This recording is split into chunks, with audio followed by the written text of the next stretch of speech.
What's up, YouTube? This is Ryan, aka BloodFalcon19. And this is Cory, aka Bloodhawk22, and we're going to be video reviewing Call of Duty Modern Warfare 2. We're going to start off with single player. All the levels throughout the campaign are very photorealistic. It looked like places you could actually go and see. The sound effects of the game were incredible. All the guns sounded very realistic. The distant gunfire was a huge plus if there was a battle going on around you. There's good dialogue between all the characters, including the bad guys. They do talk amongst themselves occasionally, and you can really see the emotion through your buddies, through stress and combat, just any kind. They're very solid characters carried over from the other games. Soap is back, Price is also, and Nikolai, the pilot you rescue in the first one, is back again. It's really straightforward and fairly difficult to get lost, as each map's laid out pretty easily. And it's a really solid story throughout the whole thing, very likable characters as well. Another thing good about the campaign was the fact that there were the intel pieces that you could collect through it. It was an extra little objective that you could do on your own, apart from the story. There were some cons throughout the campaign, though. The overall length of it was a tad short. They definitely could have added in a few more levels, but they probably were concentrating more on the multiplayer, so it's a little bit understandable, and it definitely was still a good campaign. Also, on top of that, there was some spotty AI. The allies throughout, they basically do nothing, especially on the higher difficulties. They just sit there and basically suppressive fire. Also, the enemies AI, they never seem to take cover when you're suppressing at them. Even if you're spraying bullets all around them, they'll just stand there. And they also only go for the player. Definitely makes that harder on the higher difficulties. So the combo of allies doing more and the AI not going just for the player would have definitely made it a much more enjoyable experience on Veteran.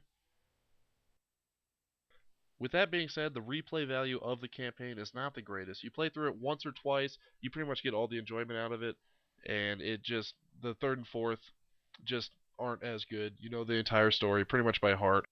You know where the AI is going to be, you know how they'll react, you know the best routes to take, so it pretty much just gets really repetitive after a couple run-throughs.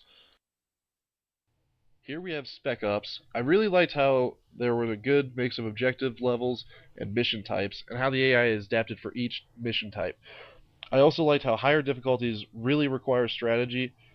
You can't just run and gun through it, you really need to plan out your next move and take your time. A couple of the cons of Spec Ops. It can be a little frustrating when Juggernauts don't take much damage from anything but the 50 cals. Story-driven would have been kind of cool, just to have the player get a chance to connect with the character a little better. And customizable guns, if not guns that carry over from mission to mission, I think would have helped with that fluid transition between the two. Alright, here we go with multiplayer. There's a large amount of weapon customization throughout it. You can change it from akimbo, you can change the weapon skin, scopes, that kind of stuff. There's a good variety and size of maps. I really like that Rust is more based for smaller fighting, smaller battles, whereas Derailed is a lot larger. The titles and emblems really made it a little more satisfying when you killed somebody just to see what they've unlocked. So you could be like, oh, I killed a guy with dropping crates or Angel of Death. The kill streak customization is really awesome. You could go from anywhere from a UAV, Predator, Tactical Nuke, just anything to help you out. The accolades added a really cool part of the game. More bragging rights to your friends. You could say you have more of a certain accolade than somebody else. Bonus points for different kills were awesome, with Savior adding 50 as well as Paybacks adding 50. One major flaw with the multiplayer was there's this one ridiculous weapon perk combo like Marathon, Lightweight, Commando, running around with G18s or 1887s akimboed. That's just ridiculous. That's pretty much unbeatable, where they can knife you from 20 feet away, or they can one-shot you with the 1887 from 40 feet. So they really abuse the overpowered weapons. Also, the grenade launcher just has a ridiculous blast radius, so anywhere near you, you're going to die.